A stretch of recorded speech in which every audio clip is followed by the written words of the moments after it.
සුබ දවසක් ඔයාලට. ඔන්න ඉතින් අඹ වාරේ නම් දැන් ඇවිල්ලා තියෙන්නේ. රස අඹ වර්ග ඕන තරම් අපිට හොයාගන්න පුළුවන්. ඉතින් අද අපි හදමු මේ රස අඹ වලින් රස අයිස්ක්‍රීම් එකක්. හරිම ලේසියෙන් ඉතාම ඉක්මනින් ඔයාලට මේ අයිස්ක්‍රීම් එක හදාගන්න පුළුවන්. ඕන වෙන්නේ අමුද්‍රව්‍ය 3යි. ඉතින් අපි බලමු කොහොමද මේක හදාගන්නේ කියලා. මම තරමක් ලොකු අඹ ගෙඩි දෙකක් කොටු හැඩයට කපලා ෆ්‍රීසර් කරගෙන තියෙනවා. ඒ වගේම sugar syrup කප් එකක්, fresh milk කප් එකකුත් අරගෙන තියෙනවා. දැන් ෆ්‍රීසර් කරගත්ත අඹ ටික මේ වගේ බ්ලෙන්ඩර් ජාර් එකට එකතු කරගන්න ඕනේ. අපි මේ වැඩේ කල් වේලා ගන්නේ නැතුව ඉතාලම ඉක්මනින් කරගන්න ඕනේ. මොකද අඹ ටික හොඳින් ෆ්‍රීසර් වෙලා තියෙද්දිම තමයි අපි මේක බ්ලෙන්ඩ් කරගන්න ඕනේ. මම දැන් fresh milk කප් එකත් එකතු කරගත්තා. ඒ වගේම sugar syrup ටිකත් මේ වෙලාවේ එකතු කරගන්න. ඉතින් sugar syrup හදන්න sugar කප් එකකට වතුර කප් එකක් දාලා හොඳින් උකු වෙනකන් රත් කරගත්තා. දැන් පරිස්සමින් මේ වගේ ඔයා හොඳින් මේ ටික බ්ලෙන්ඩ් කරගන්න. ඉතින් ඔයා මගේ channel එකට අලුත් කෙනෙක් නම් මගේ channel එක subscribe කරන්න කියලාත් ගොඩක් ආදරෙන් ඉල්ලනවා. ඒ වගේම ඔයාලගේ ආදරණීය කමෙන්ට් එකත් මට ගොඩාක් වටිනවා.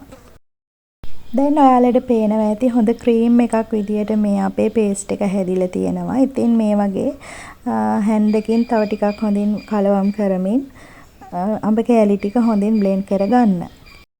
sugar syrup එක එකතු කරගනිද්දී ඒක හොඳින් නිවිලා තියෙන්නත් ඕනේ. දැන් ඔයා අඹ ටික දාන්න ඉන්න භාජනෙත් හොඳින් ෆ්‍රීසර් කරගෙන තියාගන්න.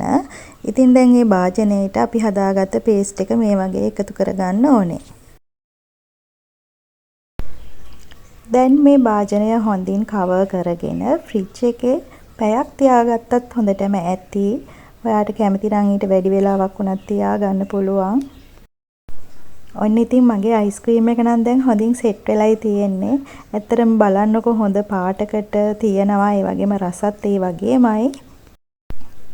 ඉතින් කිසිම කෘත්‍රිම රසකාරකයක් නැතුව අපි ගෙදර තියෙන අමුද්‍රව්‍ය වලින්ම තමයි මේක හදාගත්තේ. ඉතින් මේ අඹ වාරේ ඔයාටත් පුළුවන් ගෙදර අයට මේ වගේ රස අයිස්ක්‍රීම් එකක් ඔයාගේ අතින් හදලා දෙන්න.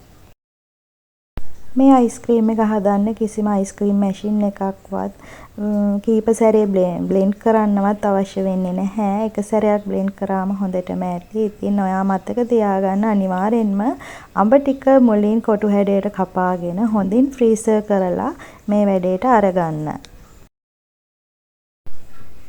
ඉතින් ඕනේ තරම් අඹ තියෙන මේ කාලේ අඹ අපතේ යවන්නේ නැතුව ඔයාටත් පුළුවන් මේ වගේ අයිස්ක්‍රීම් හදලා කල් තියාගෙන ඔයාගේ කෑමට අරගන්න. ඔයත් අනිවාර්යෙන්ම හදලා රස බලන්න.